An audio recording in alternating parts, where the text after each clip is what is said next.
अपना जो विषय चल रहा था उस विषय से पहले अरुण जी का एक प्रश्न आया है कि बोले योगी जो है चक्रवर्ती सम्राट से भी ज़्यादा सुखी रहता है। चक्रवर्ती सम्राट जितना दुखी रहता है ना, उतना दुखी शायद इस दुनिया में कोई और भी हो। एक एक जगह को संभालने वाला व्यक्ति, उसकी इतने तनाव, इतने टेंशन रहते हैं कि वो व्यक्ति ही जानता है। अब देखो, अपने पाठ में कलेक्टर साहब जुड़े हुए हैं, बहुत ही सीधे, बहुत सरल हैं, लेकिन फिर भी जो है ना, ये उस पद को लेकर के सबसे अच्छे से यही जानते हैं। बाकी लोगों के लिए ये पद बहुत ही आकर्षक लगता होगा, बहुत ही विशेष लगता होगा कि बड़ा वो है, बहुत ही वो है, लेकिन ये इस बात को जानते होंगे कि इसमें बहुत ज़्यादा तनाव रहता है। जबकि ये उस चीज़ को कर्तव्य भाव से अब है ना, जो है ना, करने लगे हैं और उसको मतलब बहुत अच्छी प्रकार से उस दायित्व को निभाते हैं। जबकि दूसरे लोग तो जो है उसमें आकंठ डूब जाते हैं, उन लोगों के लिए तो बहुत ज़्यादा तनाव हो जाता है। तो जितना बड़ा पद होता है उतना ज़्यादा तनाव भी होता है। हाँ, कोई कोई व्यक्ति जो ना कर्तव्य भाव से जीने वाला व्यक्ति, जैसे राजा जनक थे, तो राजा जनक को भले पूरे साम्राज्य का वो दे दिया जाए तो भी उनको दुख नहीं हो सकता था। लेकिन ये जो जिम्मेदारियां हैं और ये जो चीज़ें हैं, ये जब तक विवेक ख्याति उपलब्ध नहीं होती है, क्लेश समाप्त नहीं होते हैं, तब तक तो ये बहुत ज़्यादा तनाव देती हैं। मैंने बहुत करीब से देखा है, क्योंकि मैं इन विभागों में रहा भी हूँ। तो इसमें जो है बहुत ज़्यादा तनाव है, बहुत ज़्यादा डिप्रेशन है, बहुत ज़्यादा दुख है। लेकिन एक बात और समझने की है कि इसको आदमी फिर पकड़ता क्यों है? इतना दुख है तो फिर उसमें क्यों फंसता क्यों है? तो इसमें मान सम्मान बहुत ज़्यादा है, मान सम्मान बहुत ज़्यादा है, इसमें पावर बहुत ज़्यादा है। तो व्यक्ति मान सम्मान के कारण से, इसमें पावर के कारण से, शक्ति के कारण से इसमें प्रवृत्त होता है और इसको छोड़ता नहीं है। नहीं तो बाकी जो है इसमें कहीं सुख नहीं है, दुख ही दुख है। हाँ, अब रही बात जो है योगी की, तो योगी को सुख मिले या नहीं मिले, पर योगी को दुख नहीं मिलता है। योगी ज़्यादा सुखी है, तो मैं ये इसको यूँ कहना ज़्यादा अच्छा है कि वो लोग बहुत दुखी हैं, योगी दुखी नहीं है। योगी दुखी नहीं होता है और योगी सुख की कामना भी नहीं करता है। तो अपन उसको सुख से नापेंगे बजाय दुख से नापेंगे तो ज़्यादा अच्छे से नापेगा, वो चीज़ का मूल्यांकन सही होगा। तो योगी को दुख नहीं है, इनको दुख बहुत ज़्यादा है। ठीक है अरुण जी? हाँ स्वामी जी, बहुत बहुत धन्यवाद जी, जी संतुष्ट हो गए बोले। जी।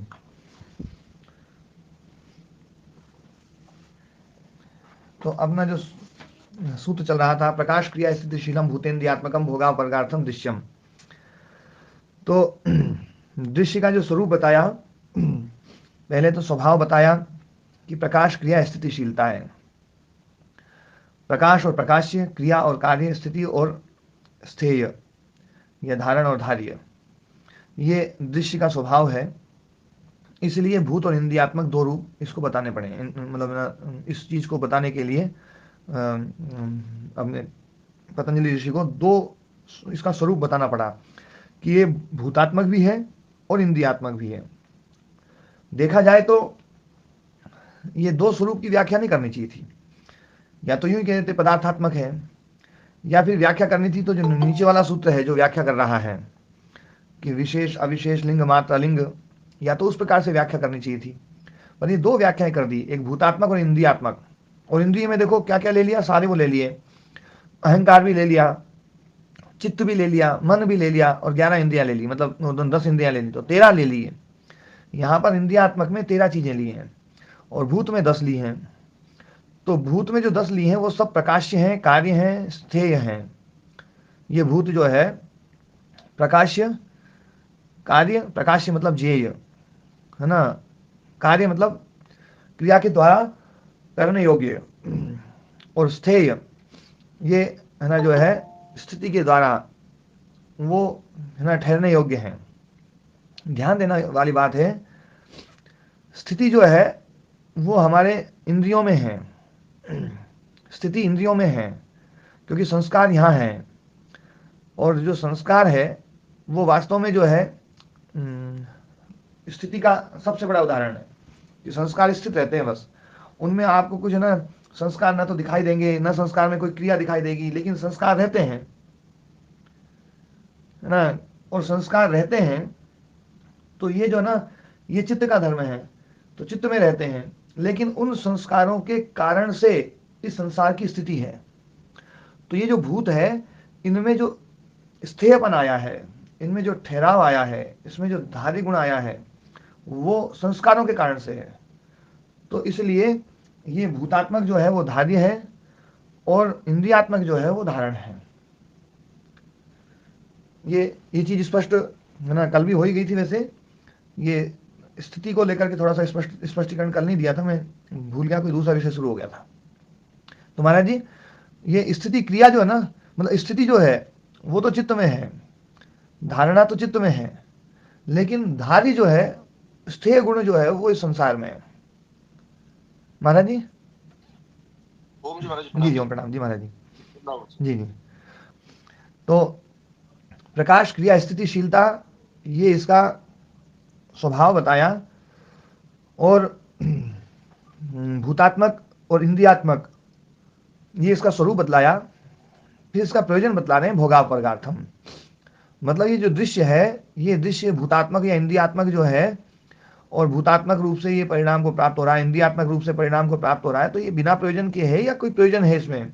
तो बोले प्रयोजन के लिए है, बिना प्रयोजन के नहीं है, प्रयोजन वाला है। तो प्रयोजन क्या है? बोले भोग और अपवर्ग, भोग अपवर्गार्थम प्रयोजनम। और भोग क्या बताया? तो बोले भोग ये बताया कि इष्ट और अनिष्ट जो गुण स्वरूप का अवधारण। इष्ट गुण स्वरूप है, मैं सुखी हूँ, मैं धनी हूँ, मैं ज्ञानी हूँ, मैं बलवान हूँ, मैं सुंदर हूँ, है ना। ये सब जो है ये इष्ट गुण स्वरूप है, इसका अवधारण कर लिया हमने। और एक अनिष्ट गुण स्वरूप, मैं दुखी हूँ, मैं निर्धन हूँ, मैं कमजोर हूँ, मैं कुरूप हूँ, ये सब जो है अनिष्ट गुण स्वरूप का उदाहरण है। तो उसके द्वारा अविभागापन्न, वो और एक ही हो जाना, है ना, संयोग के कारण से, संघात के कारण से जो अविभाग आ गया है। ध्यान देने वाली बात है ये महाराज जी, एक बहुत ही गहरी बात बोल रहा हूं, सभी लोग भी ध्यान से सुनेंगे। संघात जो है, जैसे वस्तुओं का संघात होता है, वस्तुओं का संघात जिस ढंग से होता है उस ढंग से संघात आत्मा और चित्त का नहीं है ना। ये जो संघात होता है बाहर बाहर वाली वस्तुओं का, जैसे दूध और पानी को मिला देंगे, तो ये जो ना, ये संघात जो है, ये एक देश स्थित संघात होता है। दो अलग अलग भिन्न भिन्न देशों में चीजें थी, उन भिन्न भिन्न चीजों में रहने वाली चीजों को एक देश में कर देना, ये संघात है। ठीक है, है ना। तो बाह्य वस्तुओं में क्या होता है, एक देश स्थिति बनती है, अनेक देश स्थिति का एक देश स्थिति हो जाना, यही मिश्रण है, यही संघात है। लेकिन आत्मा और चित्त का ऐसा संभव नहीं है, क्योंकि आत्मा को हम किसी एक देश में लाके टेक नहीं सकते, वो तो है बस। अब उसको हम कैसे कहें कि भैया वो वहां नहीं है यहाँ है, यहाँ नहीं है वहां है, वहां नहीं है यहाँ है, स्थान का उसके ऊपर कोई असर ही नहीं पड़ता है। और जो चित्त है, चित्त ठीक है एक देशी है, लेकिन अज्ञान नष्ट होते ही चित्त का अस्तित्व समाप्त हो जाता है, तो चित्त कहीं नहीं रहता है, तो चित्त कहीं नहीं रहता है, आत्मा है वो हर जगह ही है। तो इसलिए इसको एक देशिक संघात नहीं बोल सकते हैं। तो इसका जो संघात है, ये अविविक्त प्रत्यय मात्र है। इसको एक शब्द आप लोग है ना लिखना चाहें तो लिख सकते हैं, अविविक्त प्रत्यय मात्र।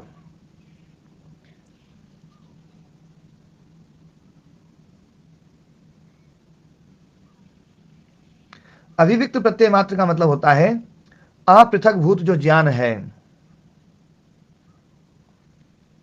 जो अपृथक भूत ज्ञान, मतलब ये पृथक पृथक नहीं, एक जैसा मान लेना, ये ज्ञानात्मक संयोग है।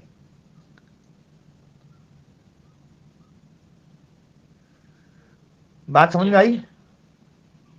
ओम महाराज जी। हाँ जी, ओम ओम महाराज जी जी। जी।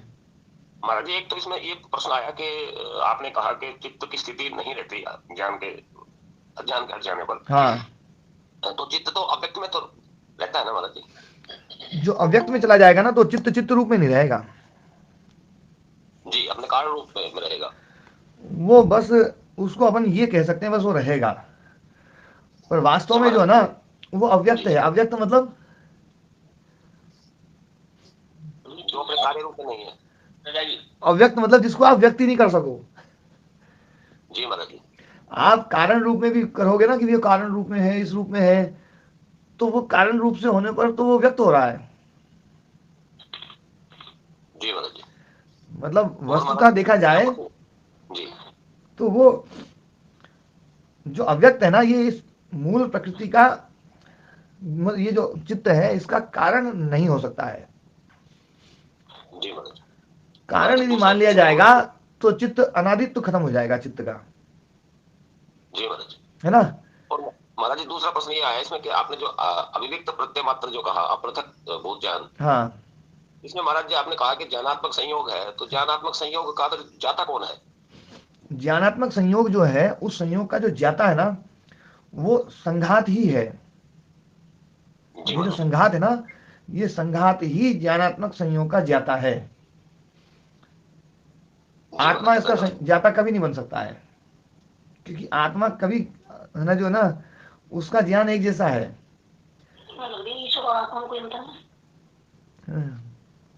तो जो ना जो अपृथक भूत जो ज्ञान है, जो अविद्या है, अविद्या का मुख्य स्वरूप क्या है?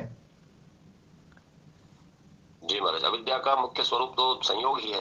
अविद्या का मुख्य एक स्वरूप जो आत्मा। है ना संयोग, जी। है ना। अविद्या का मुख्य स्वरूप जो है वो दोनों को एक मान लेना, जी महाराज जी। है ना। अविद्या का वास्तव में मुख्य स्वरूप संयोग ही है। तो अविद्या का जो मुख्य स्वरूप उसी को बोलते हैं अपन अविवेक। जी। अविद्या अविवेक माने और अपृथक। अविवेक एक ही बातें, अलग अविवेक अलग माने है। अविवेक माने अपृथक भेद। अपृथक भेद, यही है अविवेक और अविविक्त प्रत्यय। अविविक्त में भी वही धातु जी महाराज जी, है ना। धन्यवाद धन्यवाद। जी। तो अविवेक जो है मतलब अपृथक भाव मानना। तो अपृथक भूत जो ज्ञान है ना उस रूप में संघात है ये। संघात पदार्थकृत संघात नहीं है। पदार्थकृत संघात तो कभी संभव ही नहीं है। ध्यान देना, पदार्थकृत संघात ये संभव नहीं है। चित्त कभी भी आत्मा के साथ मिल ही नहीं सकता है, और आत्मा कभी चित्त के साथ मिल नहीं सकती है। जी। रामकुमार जी, सतीश जी, हमारा जी सुन रहा हूँ।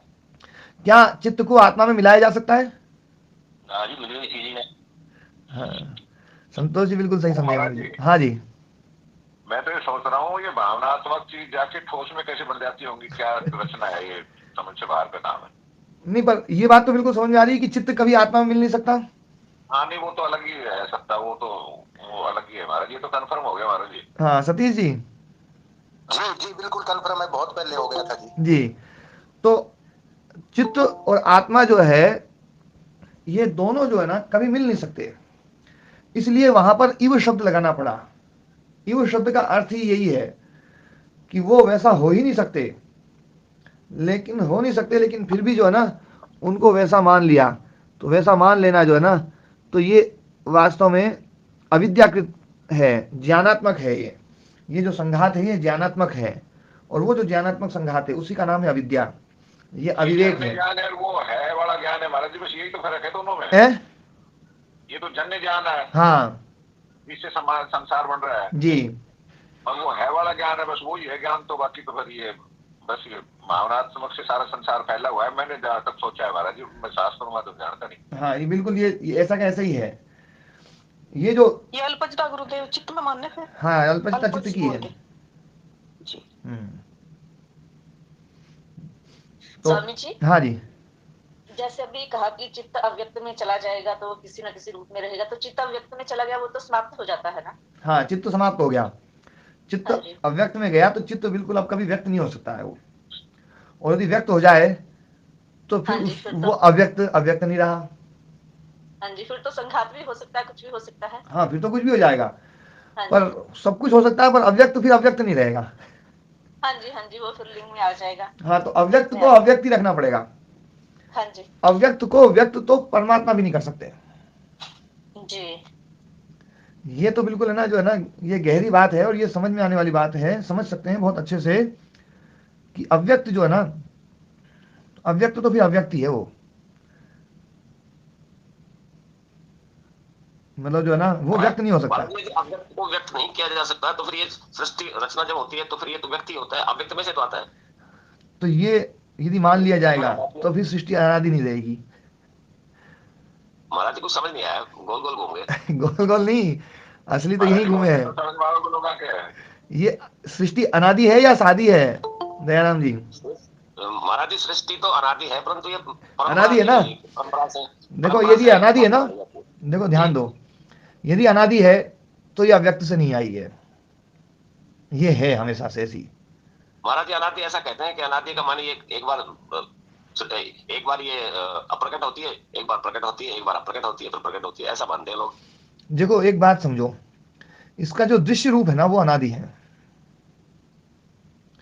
जी इस महाराज। संसार का जो दृश्य रूप है वो अनादि है, और इस दृश्य में जो लक्षण अवस्था परिणाम के कारण से जो भेद आ रहा है वो है ना शादी है, वो बार बार होता है, बार बार अलग अलग रूप होते हैं, बार बार होता है। तो ये जो है ना ऐसा है, मतलब है ना जो है कि धर्म लक्षण अवस्था परिणाम, धर्म परिणाम लक्षण परिणाम अवस्था परिणाम जो आता है, तो उन परिणामों के कारण से हम इसको शादी मान लेते हैं। महाराज जी, परिणाम जो आते हैं वो परिणामित अवस्था में जो होते हैं तो वो कहीं से आते तो हैं, उनका कोई जो मूल तो होता परिणाम ही है। आते हैं ना, क्योंकि इस प्रकृति का स्वभाव ही परिणामी है, इस दृश्य का स्वभाव है परिणामी, क्योंकि प्रयोजन है, प्रयोजन वाला चीज कोई भी होगी ना उसमें परिणाम जरूर रहेगा। फिर जो महाराज जी ये कैसे समझ में आया कि परिणामी भी वही है और परिणाम वहीं से आ रहा है और फिर वो अनादि भी है, ये दोनों बातें एक साथ कैसे समझ में आए? नहीं, अनादित्व थोड़ा तो एक बार हमें मानना ही पड़ेगा, अनादित्व जी तो हमें थोड़ा इसलिए मानना पड़ेगा। थोड़ा विस्तार से बताएं तो आपकी की बहुत कृपा होगी। देखो एक बात बताओ, अनादि तो हम सब मानते हैं, वैसे तो सभी मानते हैं, जी कोई भी इसका खंडन नहीं कर सकता, जी। क्योंकि परमात्मा ने प्रकृति यूं नहीं है कि भैया कोतुल बस बोले चलो यार कुछ नहीं था, केवल पहले परमात्मा ही था और अव्यक्त था बस, बाकी और कुछ नहीं था, तो परमात्मा को पता नहीं क्या सूझी कि चलो बनाओ है ना, जो है ना एक इस ढंग का संसार बनाते हैं। तो उसने अव्यक्त से लेकर के चित्त बना दिया, चित्त से लेकर के जो है ना अहंकार बना दिया, अहंकार से जो है ना पंच तन्मात्राएं बना दी, और ज्ञान इंद्रियां बना दी, और पंच महाभूत बना दिए, सब में प्राण डाल दिए और बोले चलो करो काम अपने अपने। और फिर जो जो जैसे जैसे काम करने लगे वैसे वैसे फल देने लग गया है। जी ऐसा तो नहीं लगता। हाँ, ऐसा तो नहीं लग सकता, क्योंकि ऐसा लगता ही फिर दिक्कत आ जाएगी, दिक्कत ये खड़ी हो जाएगी भैया क्यों ना, कि वो किस आधार पर परमात्मा जो है ना शरीर देगा, आयु देगा, जन्म देगा है ना, जो है ना वो देगा, किस आधार पर देगा? किसी को हमारी पेड़, मान फिर तो अप्रयोजन हो जाएगा। फिर तो ना, हाँ, फिर पेड़ बना दिया किसी को तो कैसे बना दिया? मनुष्य चाहिए तो पेड़ भी चाहिए, धरती भी चाहिए, है ना, गाय भी चाहिए, है ना, घोड़े भी चाहिए, ऊँट भी चाहिए, हाथी भी चाहिए, सब जीव भी चाहिए। तो वो कैसे, वो योनियां कैसे निर्धारित हुई? जी महाराज। कोई, जब तक कोई कर्म नहीं है तब तक है ना कर्माशय नहीं होगा, कर्माशय नहीं होगा तो ये योनियां कैसे होंगी? इसलिए है ना अपने को कर्माशय को अनादि मानना ही पड़ेगा, और कर्माशय को अनादि मानेंगे। हाँ, समझने की बात ऐसी है, जब कोई चीज समझ ना आए तो फिर उसको नदी में उतार देते हैं। ये बात क्या होता है कि समझ नहीं आती तो उसको अब हम कहते हैं नदी है। वास्तविकता तो ये है कि इसको आदि मानने पर समझ में नहीं आएगी चीज, अनादि मानने पे ही समझ में आती है। ये तो अनादि में तो सही समझ में आ रही है, ये हाँ ठीक है। आदि मानने पे समझ में नहीं आएगी, हाँ है ना। ठीक। तो है ना जो है ये समझ में नहीं आ रही इसलिए अनादि नहीं है, ये अनादि है इसलिए समझ में आ रही है। ये शादी हो जाए ना तो समझ में नहीं हाँ आएगी ये। ठीक है स्वामी जी, जी। ठीक है। हम्म, तो ये जो, स्वामी जी, हाँ जी, मैं स्वामी जी ये कह रहा था हम्म, कि परमात्मा सृष्टा है, एक अवधारणा ये है। हम्म, दूसरा, प्रलय काल में सब कुछ समाप्त हो जाता है। हम्म, ये दो धारणाएं हैं, हम्म। तो इनकी व्याख्या कैसे समझेंगे स्वामी जी? देखो परमात्मा जो परमात्मा है ना, को तो सृष्टा कहते हैं, हाँ सृष्टा कहते हैं परमात्मा को, तो उससे क्या अभिप्राय है?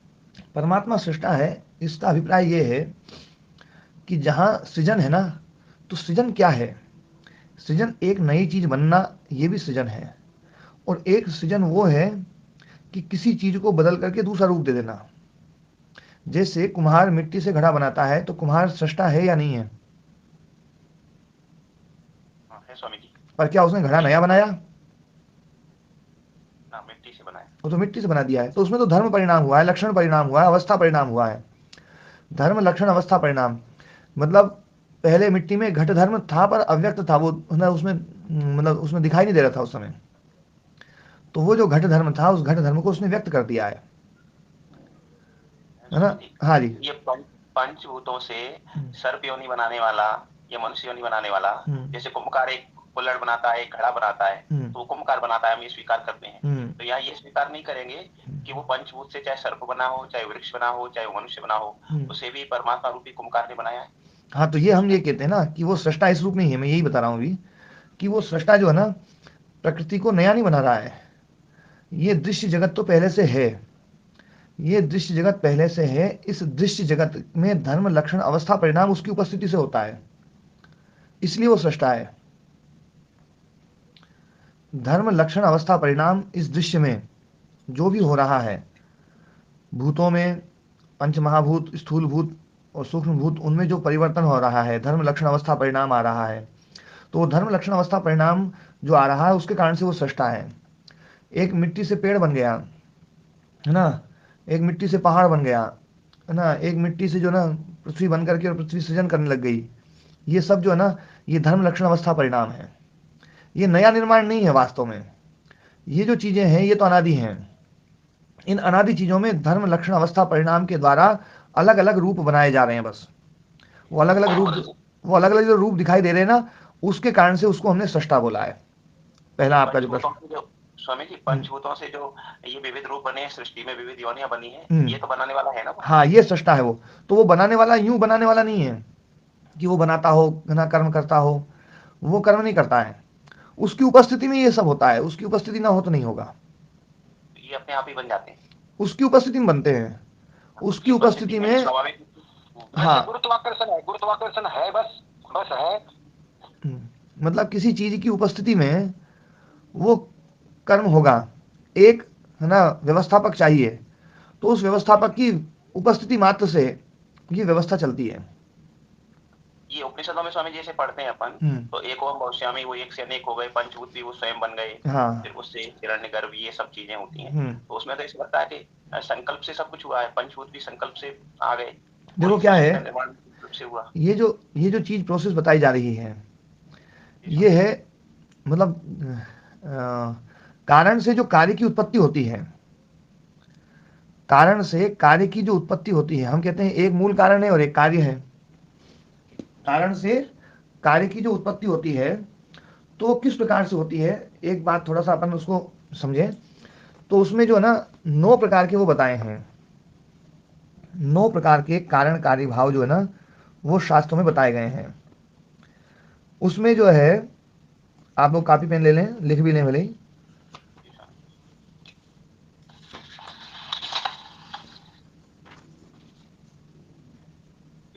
है ना, एक तो था उत्पत्ति,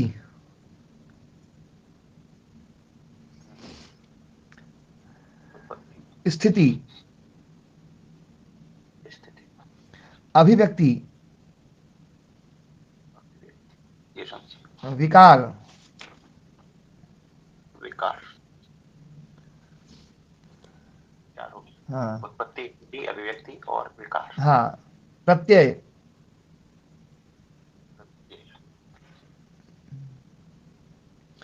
फिर प्राप्ति, वियोग, अन्यत्व,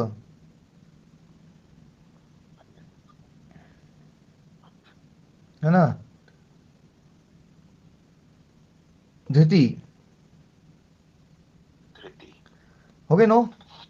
9 हो गए स्वामी जी। उत्पत्ति, स्थिति, अभिव्यक्ति, विकार, प्रत्यय, प्राप्ति, वियोग, अन्यत्व और धृति। अब इसको एक एक को मैं थोड़ा सा समझाता हूँ, है ना। जैसे उत्पत्ति कारण होता है ना, तो ज्ञान की उत्पत्ति का जो कारण है ना, वो चित्त है। ज्ञान जो उत्पन्न होता है, उसका जो कारण है वो चित्त है। चित्त में ज्ञान पैदा होता है, चित्त के कारण से ज्ञान पैदा हो रहा है। ठीक है ना। जी सर। हाँ, ये चित्त जो है ना, ये उत्पत्ति का कारण बन रहा है, तो उत्पत्ति कारण हो गया। फिर एक है स्थिति कारण, है ना।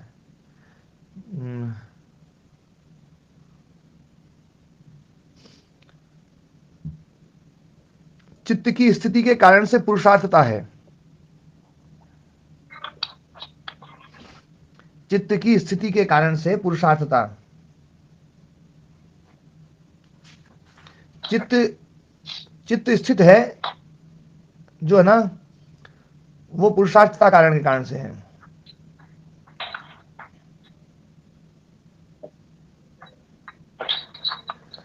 हुआ स्वामी जी इसका। पुरुषार्थ है तो चित्त की स्थिति है, पुरुषार्थ ना हो तो चित्त की स्थिति नहीं होगी।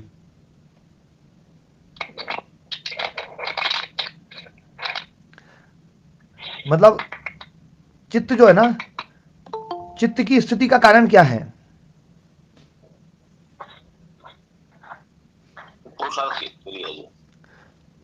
भोगापर्ग। यदि भोग और अपर्ग ना हो तो चित्त रहेगा? नहीं रहेगा। तो ये चित्त की स्थिति का कारण जो है ना, चित्त की स्थिति का कारण पुरुषार्थता है, भोग और अपर्ग है, ये स्थिति कारण है। महाराज उत्पत्ति एक बार फिर से बताइएगा। भोग और अपर्ग के मतलब भोग और अपर्ग के से पैदा नहीं हो रहा है वो चित्त, पर भोग और अपर्ग है इसलिए उसकी स्थिति है, तो ये स्थिति कारण है, उत्पत्ति कारण नहीं है। उत्पत्ति कारण तो देखो ये है, जैसे चित्त से ज्ञान उत्पन्न होता है, तो ज्ञान का उत्पत्ति कारण चित्त है। ज्ञान का उत्पत्ति कारण चित्त है। बात समझ में आई? या भोग अपवर्ग के होने से चित्त है, और भोग और अपर्ग के कारण से चित्त की स्थिति है, नहीं तो चित्त की स्थिति नहीं रहेगी। चित्त की उत्पत्ति भोग और अपर्ग के कारण से नहीं है, ठीक है ना। पर चित्त की स्थिति भोग और अपर्ग के कारण से, जब तक भोग अपर्ग है तब तक चित्त की स्थिति रहेगी। भोग अपर्ग समाप्त होते ही चित्त की स्थिति समाप्त हो जाएगी। करेगा भी क्या महाराज जी? हाँ, तो ये है स्थिति कारण, ठीक है। उसके बाद में एक और बताता हूं। शरीर की स्थिति का जो कारण है वो आहार है। आहार नहीं तो नष्ट। हाँ, लेकिन आहार के कारण शरीर नहीं है। हाँ। अभिव्यक्ति कारण, जैसे रूप हर पदार्थ में है, लेकिन प्रकाश जो है उसको अभिव्यक्त करता है। प्रकाश अभिव्यक्त करता है। मेरे सामने जो है ना एक बोतल रखी हुई है, वो बोतल दिखाई दे रही है मुझे, उसका रूप दिखाई दे रहा है। प्रकाश ना हो तो दिखाई देगा क्या? क्या रूप नहीं है क्या? रूप तो है पर प्रकाश ना हो। हाँ, तो प्रकाश यहाँ पर अभिव्यक्ति कारण बन रहा है, न तो उसकी उत्पत्ति का कारण बन रहा है, न उसकी स्थिति का कारण बन रहा है, लेकिन अभिव्यक्ति का कारण बन रहा है, ठीक है। यह है अभिव्यक्ति कारण। इसी प्रकार से एक होता है विकार कारण। विकार का कारण, जैसे हम भोजन पकाते हैं तो पकाने में क्या है, चीज पहले पक्की है ना, जो ना कठोर थी, अग्नि ने उसको है ना विकृत कर दिया, उसको है ना जो है ना ढीला कर दिया, फुला दिया। हाँ, फुला दिया, कुछ भी कर दिया। तो अग्नि जो है ना यहाँ पर उसके विकार का कारण है, न तो उसकी उत्पत्ति का कारण है, न उसकी स्थिति का कारण है, न उसकी अभिव्यक्ति का कारण है। यहाँ विकृति का कारण अग्नि बन रही है, ठीक है ना। तो ये जो है विकार कारण है। फिर प्रत्यय कारण। प्रत्यय मतलब ज्ञान। जैसे धुआं जो है ना अग्नि का कारण होता है, धुएं से हमें अग्नि का ज्ञान हो गया, तो धुआं कारण बना कि नहीं बना है ना। तो धूम जो है उस अग्नि का न तो उत्पत्ति कारण है, न स्थिति कारण है, न अभिव्यक्त हो, न विकार कारण है ना, लेकिन उसका ज्ञान का कारण है और अभिव्यक्ति कारण भी नहीं है। धूम से अग्नि का ज्ञान हो गया ना सर। हाँ, ज्ञान हो रहा है ना जी। तो ये जो है ना इसको बोलते हैं प्रत्यय कारण, ठीक है ना। फिर प्राप्ति कारण। तो प्राप्ति कारण है जैसे क्रिया योग के द्वारा क्लेशों का तनुत्व होना, क्लेशों में जो तनुत्व की प्राप्ति होती है वो क्रिया योग के द्वारा होती है। ठीक है, दूध में से मक्खन निकलना स्वामी जी। हाँ, दूध से जो मक्खन निकलता है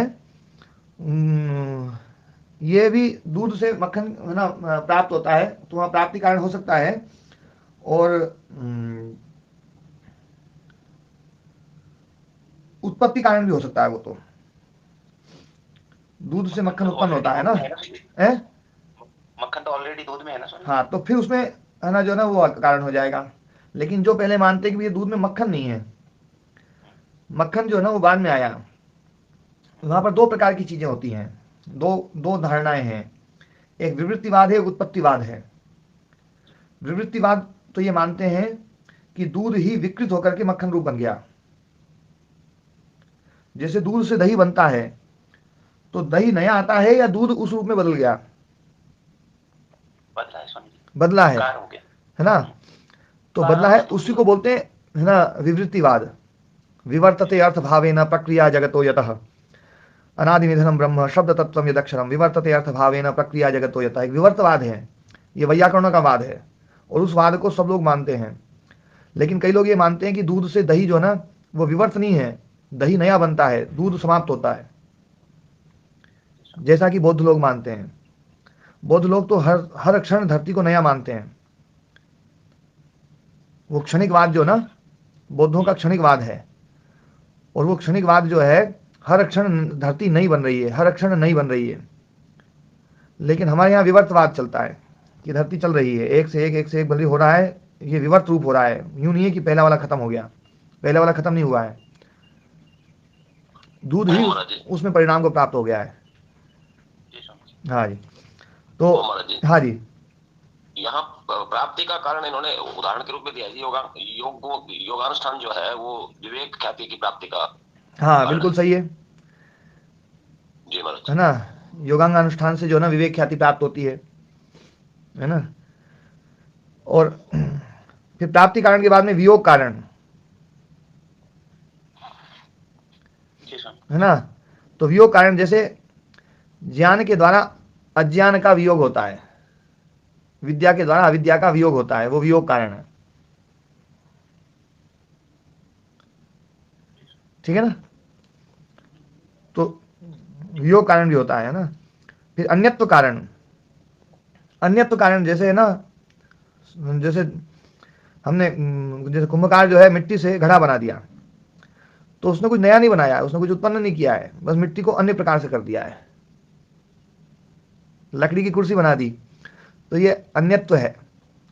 तो जो खाती है बड़ई है वो उसका अन्यत्व कारण है।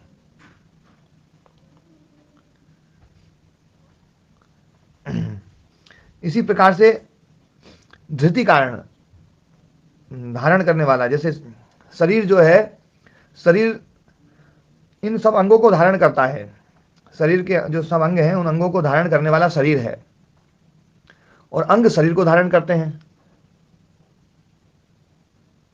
शरीर अंगों को धारण करता है, अंग शरीर को धारण करता है, तो ये धृति कारण है। जैसे पहिए का रथ जो है वो क्या कारण है? पहिया किस में रहेगा? पहिया रथ में रहेगा ना, तो रथ जो है ना उसका धृति कारण है, उसका आधार है ना, तो ये धृति कारण है। ठीक है ना, तो ये 9 प्रकार के कारण होते हैं। तो हम ये ना समझें कि वो अव्यक्त जो ना वो मूल कारण है, उस अव्यक्त से धरती बन गई है। हम केवल एक ही कारण जानते हैं, फिर उसके अलावा दूसरा कारण नहीं लाते। अव्यक्त से जो है ना सीधी बनाते हम कि पहले धरती नहीं थी, अव्यक्त से बना दी गई, उत्पत्ति कारण मानते हैं बस केवल। उत्पत्ति कारण के अलावा भी बहुत सारे कारण हैं।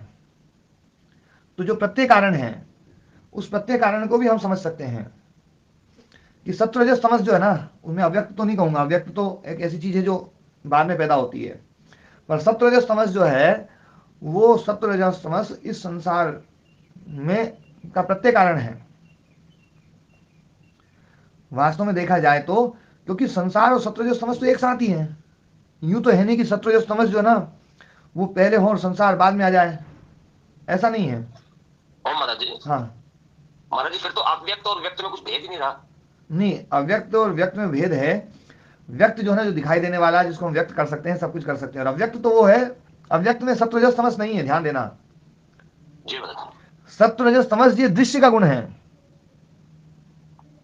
जी महाराज जी, फिर अव्यक्त क्या है जी? अव्यक्त तो उसको व्यक्त नहीं कर सकते हम। मैं उसको व्यक्त करूं तो फिर वो अव्यक्त व्यक्त बन जाएगा फिर तो। ऐसा लगता है कि कोई पदार्थ है ही नहीं। है पदार्थ है क्या? तो अव्यक्त कोई पदार्थ ही नहीं ना, इसको पदार्थ मानना पड़ेगा, क्योंकि ये दर्शनकार तो उसको पदार्थ मानते हैं। उस अव्यक्त को जो है ना, उस अव्यक्त को है ना, निसत्ता सत्तम कहते हैं, निसदसत कहते हैं, निरसत कहते हैं, अव्यक्तम कहते हैं, अलिंगम कहते हैं, प्रधानम कहते हैं, और सब मतलब जो है ना वो सारा जो है ना वो अव्यक्त है। उसको हम सत भी नहीं कह सकते, असत भी नहीं कह सकते। बड़ी मजे की बात है। जी वो अव्यक्त है। तो महाराज जी फिर आत्मा ही अव्यक्त है? आत्मा इस ढंग की नहीं, आत्मा तो हमेशा जो है ना वो तो आत्मा तो अपने आप में ही व्यक्त है। वो तो आत्म तत्व कभी भी अव्यक्त नहीं हो सकता। स्वामी जी से टाल प्रकाश तो आसान किया है फिर स्वामी जी ने बहुत ज्यादा समझाने के लिए। ये तो लपड़ा बहुत ही समझ में नहीं आता ना सभी के। हाँ, ये जल्दी समझ में नहीं आएगा। मैं ऐसे स्वामी वो तो देखो, ऋषि तो सरल भाषा में समझा ही देते हैं। हाँ स्वामी जी, जिस पदार्थ में सत्व रजस तमस है वह व्यक्त है और जिसमें ये नहीं है वह व्यक्त है, ये भाव निकला। हाँ, सत्व रजस तमस जो ना ये व्यक्त है, दृश्य जगत है, और वास्तव में हमें दृश्य से ही काम है।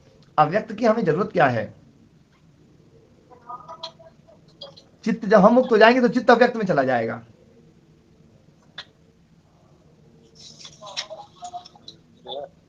चला जाएगा अव्यक्त में, ये समझने नहीं दे रहा था।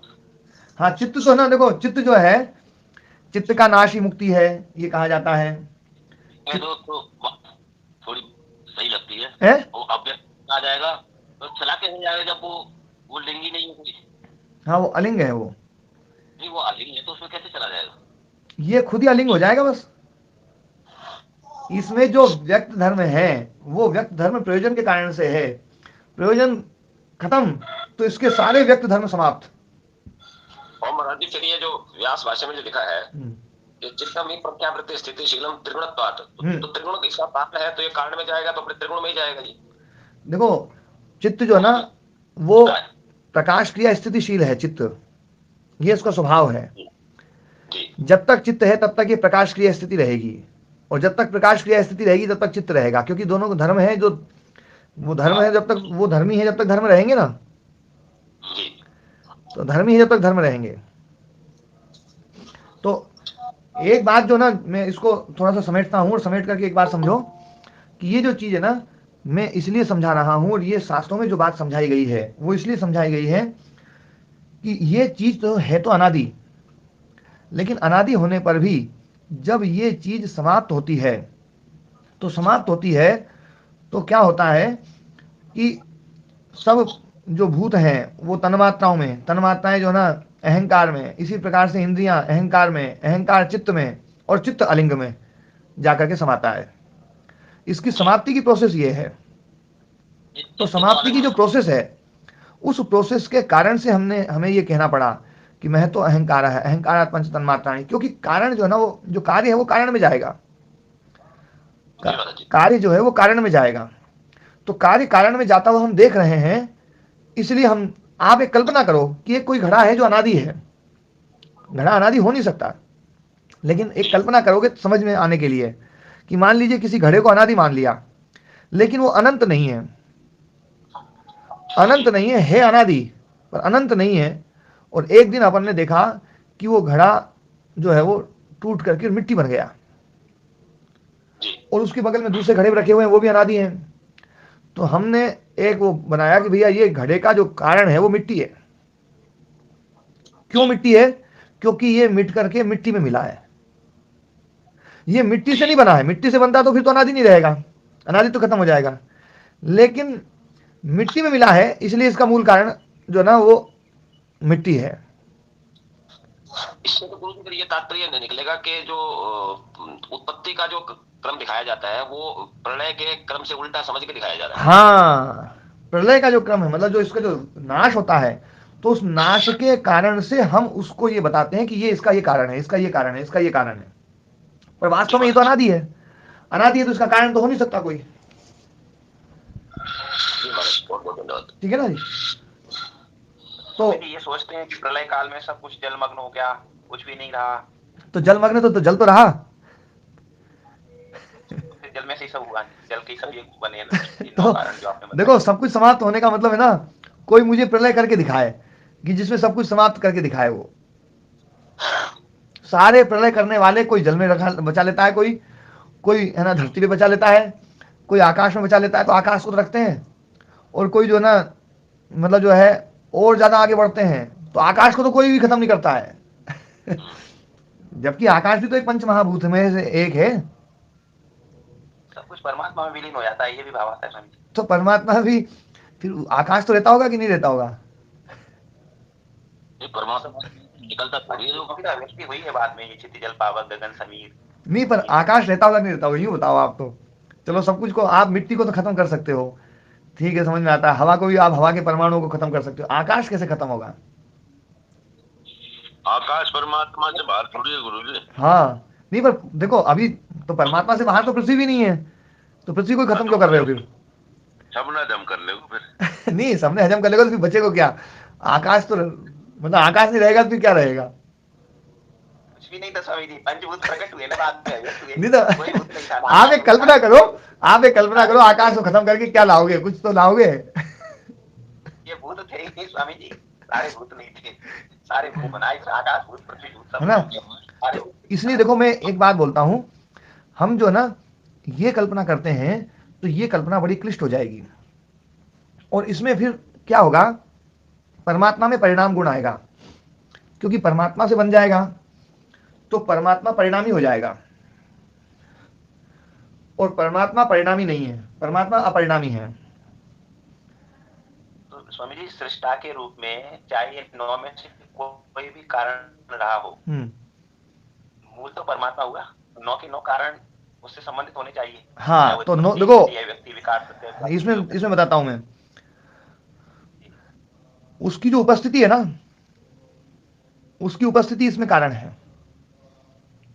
9 के 9 नहीं है, केवल एक है, केवल एक। कौन सा वाला हो गया स्वामी जी? स्थिति वाला। स्थिति माने उपस्थिति माने ईश्वर की उपस्थिति, ये सारा कार्य चल रहा है। कीड़े मकोड़े मच्छर मक्खी सब बन रहे हैं स्वामी जी। हाँ, सब बन रहे हैं जो ना, उसकी उपस्थिति से ये सब कुछ। सृष्टि का सृजन ईश्वर की उपस्थिति मात्र से। हाँ, ये भी बड़ी दिक्कत होती है, तो एक उपस्थिति मात्र से एक कीड़ा बन गया, एक मनुष्य बन गया, एक नहीं, वो देखो क्या है, उसका कर्माशय है। जो कीड़ा जो है ना, कीड़े का जो शरीर है, उस शरीर का जो रूप धारण किया गया है, वो कर्माशय ने उत्पन्न किया है। कर्माशय उसकी उत्पत्ति का कारण है। प्रथम उत्पत्ति में तो कर्माशय नहीं है स्वामी जी। प्रथम उत्पत्ति नहीं है, प्रथम तो है ही नहीं ना इसमें। प्रथम उत्पत्ति होगी तो फिर तो अनादि अनादि नहीं रहेगा फिर। इसको मानना पड़ेगा कीड़ा अनादि है। नहीं, कीड़ा अनादि नहीं है। कीड़े की योनि अनादि नहीं है स्वामी जी। मतलब कीट योनि अनादि तो चली आ रही है, लेकिन मैं कीड़ा बना तो मैं कीड़ा बना हूं, वो मेरे कर्माशय ने मुझे बनाया है। ये सारी योनियां जो अनादि माननी पड़ेगी। हाँ, सारी योनियां अनादि है, सब चीज अनादि है, बनी बनाई है, सब योनियां हैं, सब चीज है, सब अनादि है। इसमें जो धर्म है, लक्षण है और अवस्थाएं हैं, ध्यान देना वाली बात है। इसको आप योनि बोलने की बजाय आप इसको ये माने कि धर्म, लक्षण और अवस्था ये अनादि है, और अनादि काल से उसमें अनादि परिणाम ये हैं, ये चले आ रहे हैं। ये धर्म, ये लक्षण, ये अवस्थाएं, ये शरीर अवस्थाएं हैं। जितनी भी शरीरी अवस्थाएं हैं वो प्रारंभ से हैं ही। प्रारंभ से हैं ही। किसी की उपस्थिति अनुपस्थिति का कोई मतलब ही नहीं है, वो तो है ही नहीं। उपस्थिति उसमें है, वो उपस्थिति है तब है, नहीं तो नहीं है। वो धर्म कभी अभिव्यक्त होता है, इसलिए वो उपस्थिति जो ना, उसको भी अनादि मानते हैं। जैसा आज है वैसा वैसी पहले भी रहेगा।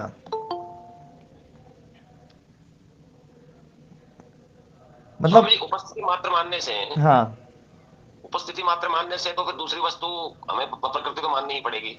देखो उपस्थिति क्यों माननी पड़ती है मैं वो बताता हूँ। देखो उपस्थिति, प्रदीप जी अभी मैं पहले आपका ही उत्तर दूंगा, क्योंकि उपस्थिति वाली जो बात है ना, जब हम ये मानते हैं कि मेरा कर्माशय मुझे भोग दे रहा है, सुख भी दे रहा है दुख भी दे रहा है, अब परमात्मा नहीं है थोड़ी देर के लिए मान लो, तो कर्माशय अपने आप को दुखी क्यों देगा, दुख क्यों देगा? वो तो फिर अपने मतलब का लेगा फल, जो अच्छा अच्छा फल है वो ले लेगा, जो अच्छा नहीं है वो नहीं लेगा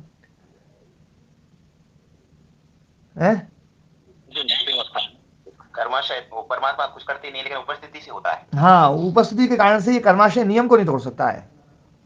हाँ, वो परमात्मा कर कुछ नहीं रहे। हाँ, कानून है तो उस कानून वो तोड़ नहीं सकता।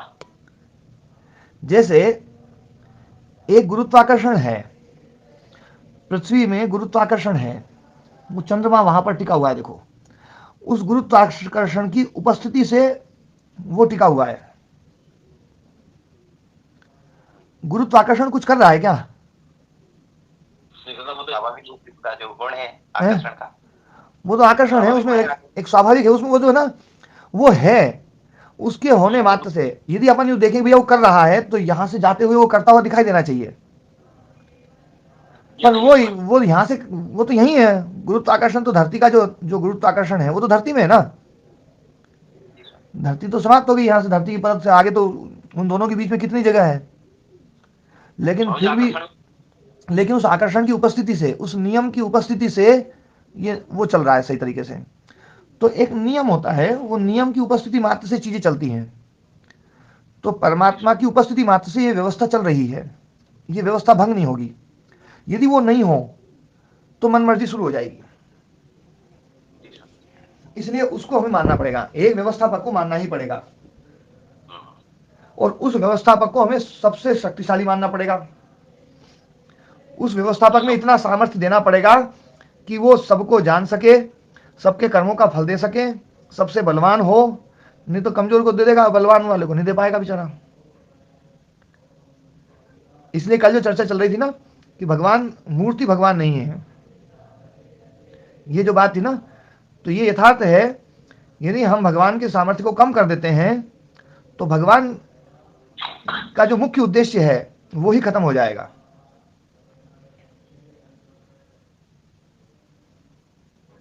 ठीक है प्रदीप जी? श्रद्धा पैदा करने के लिए खिलौने बनाने पड़ते हैं। हाँ। बच्चे को खिलौने चाहिए ना, जैसे बच्चे को खिलौने चाहिए ऐसे ही इंसान को भी खिलौने चाहिए पहले प्रथम क्लास में। समय लगेगा, पर देखो अभी आप लोग, अब कोई बच्चे नहीं हो, आप लोग सब बड़े बड़े हो गए हो, और अब आप लोग जो है ना, आप खिलौनों से मत खेलो, है ना, ईश्वर के सही स्वरूप को समझो ना जी। बड़ा विचार। तो अपनी जो चर्चा चल रही थी, प्रकाश क्रिया स्थितिशीलम भूतेन्द्रियात्मकम भोगा परगार्थम दृश्यम, तो ये संसार जो है ना, दृश्य जो है, ये दृश्य का स्वरूप बता दिया कि ये दृश्य भूतात्मक और इंद्रियात्मक, ये अनादि है। अब इसमें जो परिणाम हो रहे हैं, ये जो पृथ्वी है ना, ये पृथ्वी तत्व नहीं है, ध्यान देना, पृथ्वी तत्व से ये पांचों ना महाभूतों से बना हुआ जो परिणाम है, ये धर्म लक्षण अवस्था परिणाम है। ये जो पृथ्वी है, ये पृथ्वी यदि समाप्त हो जाएगी तो ये पंच महाभूत में विलीन होगी, पंच महाभूत में हो जाएगी, पंच महाभूत से फिर ये पृथ्वी में आ सकती है। पंच महाभूत जो है ना, ये हमेशा रहेंगे। पंच महाभूत, ये प्रलय यदि हो जाएगा तो प्रलय फिर थोड़ी सी दिक्कत ये मानी जाएगी कि एक एक दृश्य को समाप्त कर देंगे। चलो भूतों को समाप्त कर दिया, तो भूतों को समाप्त कर दिया है ना, तो सूक्ष्म भूत भी समाप्त होंगे, सूक्ष्म भूत समाप्त होंगे तो फिर इंद्रियां भी समाप्त होंगी, और इंद्रियां समाप्त होंगी तो चित्त भी समाप्त होगा, और चित्त समाप्त हो गया तो फिर तो मुक्ति हो ही गई। अब ये अविद्या कहाँ रहेगी, क्लेश कहाँ रहेंगे, ये सभी नष्ट हो जाएंगे, संस्कार नष्ट हो जाएंगे, कर्माशय नष्ट हो जाएगा, सब कुछ खत्म हो गया। ये बनेगा कैसे दोबारा? जब नष्ट हो जाए, सब चीज नष्ट हो जाएगा तो। हाँ, इसलिए ये जो दृश्य जगत है ना, ये तो हमेशा रहेगा। इसको कहीं पर भी ये नहीं कहा गया है कि ये दृश्य जगत बार बार बनता है, बार बार मिटता है, फिर बार बार बनता है, बार बार मिटता है, ये नहीं है। इस दृश्य जगत में धर्म लक्षण अवस्था परिणाम बार बार नए नए आते रहते हैं, वो मिटते रहते हैं, बदलते रहते हैं, मरते रहते हैं, बदलते रहते हैं। हाँ,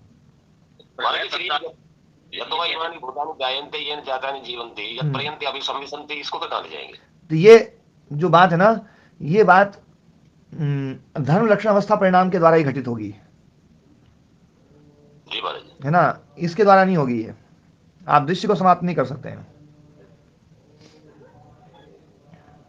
जी महाराज, थोड़ा सा गंभीर विषय है, समझ में नहीं आ रहा। हाँ नहीं, गंभीर तो है, वो गंभीर समझ में इसलिए बस नहीं आ रहा है क्योंकि जो पुराने आग्रह है ना, जो प्रलय के, कि प्रलय ऐसी होती है और फिर परमात्मा ऐसे बनाता है, यूं करता है। अब सबको यूं लग रहा है कि यार महाराज जी ने एक तो प्रलय खत्म कर दी, दूसरा परमात्मा का रोल ही खत्म कर दिया, तीसरा ये अनादि है तो वो उसका सृष्टा धर्म ही खत्म हो गया।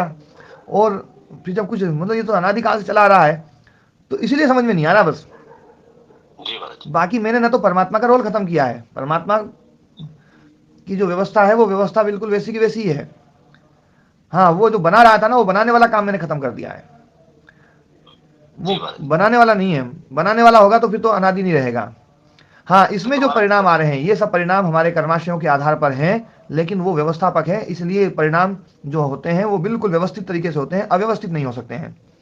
पूरणमल जी कुछ पूछना चाह रहे हैं जी। मतलब तो महाराज, सृष्टि और सृष्टा की जो परिभाषा है वो हमें बदलनी पड़ेगी। वो थोड़ी सी बदलनी पड़ेगी। जी महाराज। मैं पढ़ रहे तो प्रयोजन के बिना भी परमात्मा जगत की सृष्टि करता है। कहाँ पर पढ़ रहे थे? ये थमी दी थी किताब। मैंने कौन सी ऐसी किताब दे दी? महाराज जी, उसमें मैं ऐसा लिखा होगा कि परमात्मा का अपना कोई प्रयोजन नहीं होता। बिना प्रयोजन के परमात्मा ये काम करता है ना, वो उसका खुद का प्रयोजन नहीं होगा। बिल्कुल सही बात बताई। नहीं, इसमें लिखा है ना, लोक वतु लीला कैवल्यम। फिर से बोलो। अभी संस्कृत में बोलना, लोक वतु लीला कैवल्यम। महाराज जी, उपनिषद का वचन है कोई। हाँ, लोकवतु लीला कैवल्यम। लोकवतु ये जो ना, तो लोकवतः, लोकवतो लीला कैवल्यम। लोकवतो तो नहीं है, ओ की मात्रा तो नहीं है। लोकवतु मात्रा है। लोकवतु ऐसे संधि है महाराज जी। तो लोकवत्तु होगा, दो ता होंगे। अभी तुम आके पूछ लगा रहा, वो बताए कि चलो बता रहा हूँ ना, प्रयोजन के बिना भी परमात्मा जगत की सृष्टि करता है, सिद्धांत। तो वो पुस्तक को यहीं लाना, फिर यहीं बताऊंगा मैं। स्वामी जी, मैं एक हूँ अनेक हो जाऊँ, ये किसका प्रयोजन था? अच्छा, ये मैं बताता हूँ। ये है चित्त का। एको हम बहुश्याम जो है, ये है चित्त का। आपका जो चित्त है ना, ये अलग अलग रूपों में अभिव्यक्त हो रहा है। इंद्रियों के रूप में भी यही है, मन के रूप में भी यही है ना, अहंकार के रूप में भी यही है। मैं धनी हूं तो धनी के रूप में हो गया, मैं है ना बलवान हूं, मैं बलवान के रूप में भी यही हो गया। यही बनता है पुलिस वाला, यही बनता है राजा, यही बनता है न्यायाधीश, यही बनता है सब कुछ। अपने आप को हम क्या क्या रूप बनाते हैं। कभी हम सन्यासी बन जाते हैं, कभी गृहस्थी बन जाते हैं, कभी कुछ बन जाते हैं। अब मैं इसका पिता बन गया, कोई मतलब नहीं पिता से, आप कुछ नहीं बन सकते किसी के, लेकिन फिर भी अपने आप को हम क्या क्या मानते हैं। तो ये एको हम बहुत श्याम, एक हूँ बहुत हो जाऊं, अलग अलग रूपों में पहुंच जाऊं। जो हम अपने ऊपर जो अहंकार का वो डालते हैं, अध्यारोप करते हैं कि मैं ये हूं, मैं ये हूं, मैं ये हूं, मैं ये हूं, मैं ये हूं, मैं ये हूं, ये जो ना, ये बहुरूप है। तो एको हम बहुश्याम, ये चित्त के लिए है। ये मूल में ये परमात्मा के चित्त का नहीं, परमात्मा के चित्त का नहीं है। एको हम बहुश्यामी तो प्रारंभ के विषय में कहते हैं, सृष्टि का शुभारंभ होता है उसके विषय। तो मैं तो यही कह रहा हूँ ना, सृष्टि का शुभारंभ है ही नहीं ना, तो वो धारणा बदलनी पड़ेगी। हाँ, सृष्टि का शुभारंभ जैसे मन में आएगा ना, वैसे इसका अनादित्व खत्म हो जाएगा।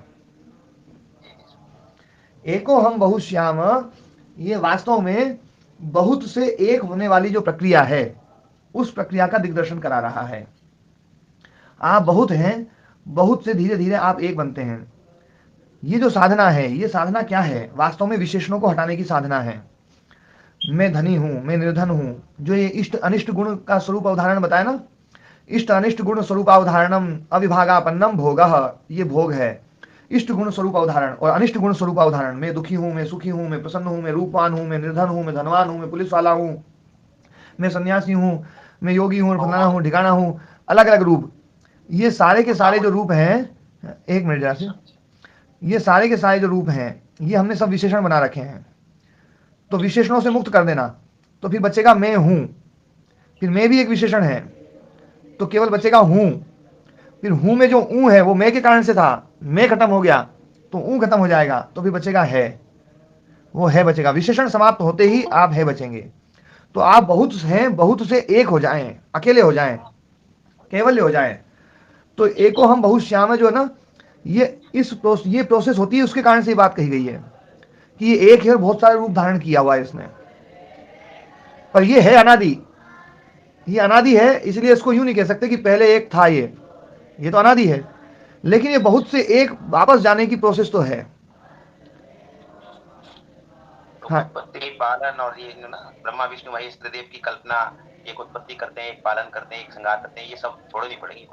हाँ, ये बहुत सारी चीजें जो है ना वो कल्पनाएं हमें हटानी पड़ेंगी। और कल्पनाएं ये जो है ना, ये इन कल्पनाओं का जो वो है, वो जो चीज है ना वो अलग स्वरूप है। तो अलग स्वरूप है, उस अलग स्वरूप के बारे में भी कभी चर्चा करूंगा। पर जिस स्वरूप में अभी समझ आया हुआ है आपको या लोग समझते हैं, वो वैसा तो बिल्कुल नहीं है। महाराज जी, उत्पत्ति बताने का उद्देश्य केवल प्रलय को समझाना है। हाँ, प्रलय को समझाएंगे, प्रलय की प्रोसेस यही रहेगी जी महाराज। पर बाकी ये दृश्य जगत अनादि है, अनादि काल से है। जी महाराज। हाँ जी। है में तो ईश्वर भी नहीं रहेगा ना? है में तो यही रहेगा, बस वो केवल एक आत्म तत्व सूर्य रूप है ना। हाँ जी। हम ब्रह्माष्टमी नहीं हम, हाँ जी नरेश जी आप बोलो, फिर देवदत्त जी का प्रश्न लेंगे जी।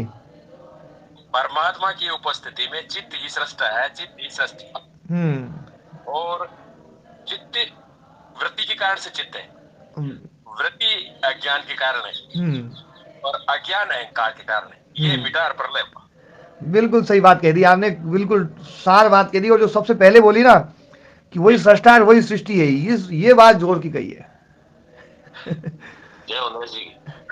है ना। ये संसार में जो ये रूप है ना, ये एको हम बहुश्याम है, जो बहुत बात बोल रहे थे ना, ये यथार्थ हकीकत यही है। हम ही सृष्टा है, हम ही सृष्टि हैं। वास्तव में हमारा कर्म ही जो है ना वो इन रूपों में व्यक्त हो रहा है, अभिव्यक्त हो रहा है। हमारा कर्माशय ये जो हम सब, ये संसार इतना सुंदर बना हुआ है या कुरूप बना हुआ है, सब कुछ जो बना हुआ है वो सब हम ही हैं, हमने बना रखा है सब। और गुरु जी कर्माशय ये वृत्ति, हाँ वृत्ति का परिणाम है कर्माशय। जी हाँ जी देवदत्त जी। हाँ जी ओम जी। चित्त का मिटना ही प्रलय कहलाता है या कुछ बात अलग ही इससे? दूसरा है कि ईक्षणा, और ये ईक्षणा शक्ति भगवान में होती है नहीं? हाँ ईक्षणा क्या? देखो ईक्षणा जो है ना, ईक्षणा का मतलब होता है उसका जांचना, उसको देखना, है ना। ईक्षण मतलब देखने के अर्थ में आती है ना। जैसे परीक्षण, परीक्षण में मतलब जो है परी लग गया बस, बाकी तो और सब कुछ वैसा का वैसा ही है। ईक्षण शब्द जो है ना वो वैसा का वैसा ही है। परीक्षण, परीक्षा बोलते हैं। तो परीक्षा का मतलब है उसको अच्छी प्रकार से देखा जाता है कि ये कैसा है, इसमें कितना ज्ञान है, कितना वो है, जिस विषय की परीक्षा है। तो परीक्षा का मतलब ही वास्तव में होता है देखना, अच्छी प्रकार से देखना। तो ईक्षण मतलब देखना, है ना। तो परमात्मा में ईक्षण है या नहीं है? तो परमात्मा तो हम जैसे ईक्षण शब्द का हम अर्थ अपने लिए घटाते हैं कि हम जैसे देखते हैं, परमात्मा को वैसे देखने की जरूरत नहीं है। पर परमात्मा में जो है सर्वज्ञातित्व गुण है, सब कुछ का बोध उसे हमेशा रहता ही है। हर चीज का बोध जो है ना वो उसमें है। वो व्यवस्था जो है ना, वो व्यवस्था सदा वर्तमान में जीती है। यूं नहीं है कि मतलब जो है ना जो हो रहा है उसको पता ही नहीं है कुछ। तो इसलिए जो है ना हम इस रूप में वो ले सकते हैं, लेकिन इस रूप में लेते हुए भी उसमें हम क्रिया नहीं मान सकते हैं। ईक्षण शक्ति के दो अर्थ भी हो सकते हैं? नहीं, ईक्षण शब्द का अर्थ तो एक ही है, लेकिन तो लोगों ने बहुत गलत व्याख्या की है, लोगों ने बहुत गलत व्याख्या कर रखी फिर तो इस हिसाब से। हाँ। और आपका पहला वाला प्रश्न क्या था? ये था कि चित्त का मिटना ही क्या प्रलय नहीं है? हाँ, अपने लिए तो प्रलय यही है, व्यक्तिगत व्यष्टि के रूप में। हाँ व्यष्टि के रूप में। और समष्टि के रूप में प्रलय जो है ना धर्म लक्षण अवस्था परिणाम का मिटना है, संभव ही नहीं है। हाँ धर्म लक्षण अवस्था परिणाम भी जो है ना अपने आप में जो है ना एक मतलब वो होते रहते हैं, बदलते रहते हैं उनमें, है ना। तो वो उस रूप में प्रलय, जैसे अपना शरीर जो है, ये हमारा शरीर मरता है तो हमारे शरीर के जितने भी अंदर जो वो हैं जी, उनके लिए तो सबके लिए प्रलय है ही या नहीं है? लेकिन समष्टि के रूप में प्रलय संभव नहीं रही ना सर। हाँ, समष्टि के रूप में प्रलय कभी संभव नहीं है। एक साथ सभी चित्तों की समाप्ति संभव ही नहीं, संभव नहीं है। हाँ, तो हमारे शरीर में ध्यान दो, हमारे शरीर का मिटने से हमारे शरीर में जितने भी जीव हैं जो शरीर का सहारा लेकर के रह रहे हैं उनके लिए वो प्रलय है। इसी प्रकार से एक धरती का समाप्त होना उस धरती वालों के लिए प्रलय हो सकता है, पर वो धरती फिर अलग रूप में फिर वापस आएगी और अलग है ना जो है ना, ये तो बनता रहता है, मिटता रहता है। एक सूर्य समाप्त हो गया तो है ना जो है दूसरी जगह वैसे ही सूर्य फिर है ना जो है ना तैयार बनता है। हम इस ब्रह्मांड में देख भी रहे हैं कि निरंतर जो है ना कई सारे सूर्य ऐसे हैं जो मिटने की कगार पे हैं, कई सारे सूर्य ऐसे हैं जो बन रहे हैं, कई सारे सूर्य जो बिल्कुल युवा है। ये इस ब्रह्मांड में बिल्कुल ये प्रूफ हो चुका है। महाराज जी 432 करोड़ साल वाला तो क्या प्रोसेस है? ये काल गणना के लिए है। जी महाराज। स्वामी जी मैं एक बात कहना चाह रहा था विनोद में जी, कि आप जैसे ऋषियों ने हम जैसे लोगों को परेशान करके रख दिया। सारे ग्रंथ तो आप ऋषि लिख गए, पुराण भी ऋषि लिख गए, वेद भी लिख गए, उपनिषद भी लिख गए, पढ़ के परेशान। क्या करें? ऋषियों से कह रहे पिंड छूटे। इसका तो पिंड तब छूट सकता है जब आप ऋषि बन जाओ।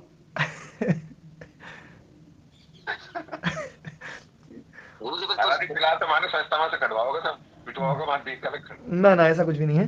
हाँ पर आगे तो बढ़े, आगे आप लोग जो है ना नए नए विषय ले आते हो, और वो नए नए विषय जो है ना वो होते तो ऐसे हैं कि उससे ज्ञान तो बहुत मिलता है, पर जो है हाँ तो अभी अपनी चीज वो चल रही थी कि ये जो संसार है, जो दृश्य रूप है, जो प्रकाश क्रिया स्थितिशील है, जो भूतेन्द्रियात्मक है, उसका प्रयोजन बताया ये भोगापर्गार्थ है। और भोग क्या है तो बोले इष्ट गुण स्वरूप या अनिष्ट गुण स्वरूप का जो अवधारण और उसके द्वारा अविभागापन्न, मतलब उससे पृथक भाव न होना। आत्मा और पुरुष जो है, पुरुष और ये त्रिगुण कहें या चित्त कहें, पुरुष और त्रिगुण जो है या चित्त, उनको एक रूप मानना ज्ञानात्मक रूप से। द्रव्यात्मक रूप से कभी इकट्ठे नहीं हो सकते हैं, लेकिन ज्ञानात्मक रूप से दोनों को एक माना जा सकता है। तो वो मानना, जैसे सांप और रस्सी अलग अलग चीज है ना। रस्सी को हम सांप मान लेते हैं, ये ज्ञानात्मक रूप से हमने जो है ना उसमें पदार्थांतर विकसित कर लिया, और जैसे ही ज्ञान हुआ तो पता चला यार तो रस्सी थी, ये तो सांप तो था नहीं, सांप गायब, रस्सी बच गई। तो ज्ञानात्मक रूप से भी कई बार मिश्रण हो जाता है। तो ये जो आत्मा और त्रिगुण का जो संघात है वो ज्ञानात्मक है, और वो जो मिश्रण है वो भोग है। और भोक्तु स्वरूपावधारणम अपवर्गः, और उनका शुद्ध स्वरूप समझ में आ जाए, अलग अलग पता चल जाए, स्वरूपावधारण हो जाए, ये अपवर्ग है। द्वयो अतिरिक्तम अन्य दर्शनम नास्ति, इन दोनों से अलग कोई दर्शन नहीं है। तथा चोक्तम, और ऐसा कहा भी गया है, अयम तो खलु त्रिषु गुणेषु कर्तृषु। ये देखो इस वाक्य, इस लाइन को थोड़ा सा अच्छे से देख लो। तथा चोक्तम ये वाक्य है दूसरे पैराग्राफ में, प्रकाश क्रिया स्थितिशीलम भूतेन्द्रियात्मकम भोगापर्गार्थम दृश्यम, जो 22वें पेज पर सूत्र है, उसके दूसरे पैराग्राफ की तीसरी लाइन, नहीं तीसरी नहीं, चौथी, हाँ चौथी लाइन, पांचवी लाइन, चौथी लाइन है यहाँ, इस पैरे का अंतिम वाक्य महाराज जी। हाँ, तथा चोक्तम ऐसा कहा भी गया है, अयम तो खलु त्रिषु गुणेषु कर्तृषु। ये जो तीन गुण हैं जो कर्ता हैं, जिसमें कर्तृत्व है, कर्तृषु का विशेषण ये गुण है। त्रिषु गुणेषु कर्तृषु, ये तीनों गुण जो कर्ता है, अकर्तृ पुरुष है, और पुरुष अकर्ता है। पुरुष अकर्ता है, पुरुष में कर्तृत्व नहीं है, निष्क्रिय पुरुष बिल्कुल साफ साफ है। और कर्ता कौन है? ये गुण है, कर्ता गुण है और पुरुष अकर्ता है। और उस पुरुष में तुल्य जाति है, जो तुल्य जाति और अतुल्य जाति है। अतुल्य जाति है मतलब विवेक दृष्टि में अतुल्य हो जाएगा, अलग अलग दिखाई देगा। और तुल्य जाति जो होगी ये अविवेक दृष्टि में, अविवेक दृष्टि जब वृत्ति सारूप्य अवस्था होती है, तो वृत्ति सारूप्य अवस्था में तुल्य जाति लगता है, वृत्ति के जैसा। और अतुल्य जाति में वृत्ति से बिल्कुल अलग, चित्त अलग है और पुरुष बिल्कुल अलग है, पृथक है, यह अतुल्य जाति है। तो वो ऐसा पुरुष जो दोनों प्रकार से हमें दिखाई दे रहा है, तुल्य जाति भी दिखाई देता है, और जब वृत्ति नहीं होती है तो अतुल्य जाति दिखाई देता है। उस पुरुष में चतुर्थ जो चौथा है, तीनों गुणों से अलग है, तत्क्रिया साक्षिणी, तत्क्रिया उनकी क्रिया का साक्षी है। तत् मतलब उन गुणों की क्रिया का साक्षी, उनकी क्रिया में सहभागी नहीं है, उनकी क्रिया में सहभागी नहीं है, उनकी क्रिया का केवल साक्षी मात्र है। क्योंकि क्रिया हो रही है और वो है तो इसलिए उसको साक्षी बना दिया। तो तत्क्रिया साक्षिणी उपनीयमानान, उस पुरुष में साक्षिणी, उस उन क्रियाओं का साक्षी जो पुरुष है, जो अकर्ता है, तुल्य जातीय है, तो उसमें उपनीयमानान लाए गए सारे सर्वभावान, सभी भाव, सब धर्म जो है, उपपन्नान, उसमें उपपन्न कर दिए गए, उसमें प्राप्त करवा दिए गए। और उन भावों को देख करके, मतलब जो धर्म उसमें नहीं है उसमें डाल दिए गए। गुण के जो धर्म हैं, त्रिगुणों के जो धर्म हैं, बुद्धि के जो धर्म हैं, जो उसमें है ना, उसमें ला करके, उसको साथ साथ में मान करके, उसका संयोग करा करके, उपनीय मानन लाए हुए सारे सर्वभावान, सभी भावों को, वृत्ति सारूप्य भाव जो हैं, उन भावों को उपपन्नान, उनको प्राप्त करा करके, वृत्ति सारूप्यता वाला स्वरूप प्राप्त करा करके, अनुपश्यन, उनको देख करके, उसके बाद में उसको देखेंगे। पहले वृत्ति उठेगी, वृत्ति का जो रूप रहेगा वो वृत्ति का रूप पुरुष में डाल दिया, पुरुष में रूप में डालने के बाद में फिर उसको, उसके रूप को देखा कि अच्छा ये तो करता है, अच्छा ये तो भोगता है, अच्छा ये तो है ना, जो है ना सुखी है, अच्छा ये तो दुखी है, अच्छा ये तो परिणामी है, अच्छा ये तो रागी है, ये द्वेषी है, ये क्रोधी है। ये सारे के सारे भावों को अनुपश्चन बाद में देखना है। पहले तो उसमें भाव डाले जाएंगे, फिर देखे जाएंगे, क्योंकि बिना डाले तो उसमें कुछ है ही नहीं। तो डालने के बाद में अनुपश्चन, अनुपश्चन मतलब बाद में देखना। तो बाद में देख करके, अनुपन्नान शब्द है ओम महाराज जी। हाँ, ये अनुपन्नान शब्द है जी। अनुपन्नान नहीं है, उपपन्नान शब्द है महाराज जी। मेरी पुस्तक में अनुपन्नान है। ये भावान, सर्व भावान उपपन्नान। ये महाराज जी मेरी पुस्तक में मिसप्रिंट हो सकता है। हाँ,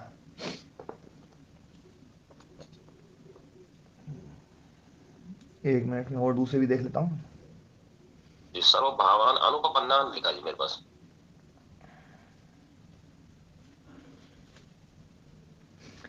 अनुपन्नान होगा तो फिर तो देखा ही नहीं जा सकता ना। जो सारे धर्म है यदि उसमें अनुपन्न, अनुपन्न मतलब उसमें प्राप्त नहीं करवाए गए, अनुपन्नान का अर्थ तो ये होगा जी महाराज। सभी भावों को उपपन्न करा करके, सभी भावों को उसमें डाल करके, उपपन्न मतलब उसमें है ना, समीप में रख करके डाल दिए। जी महाराज जी मैं ठीक कर लेता हूँ, है ना जी। मैं और भी देख लेता हूँ एक बार।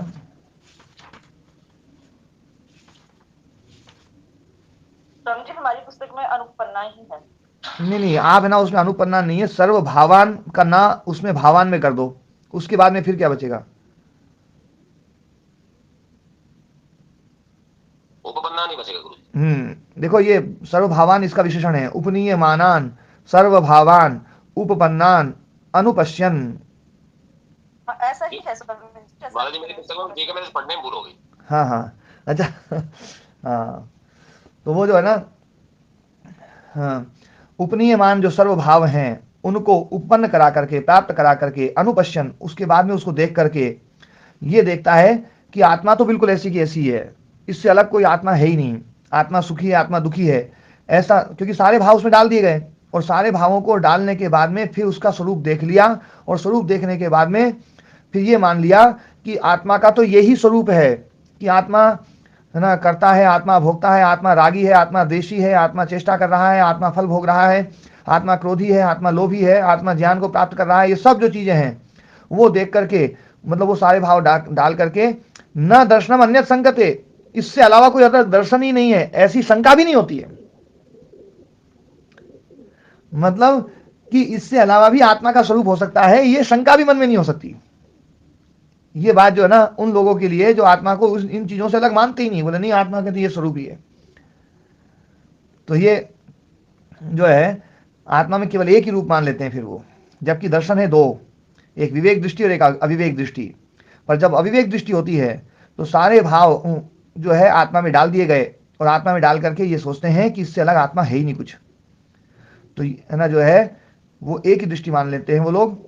तो ऐसे लोग जो है फिर आत्मा के स्वरूप को नहीं समझ पाते हैं।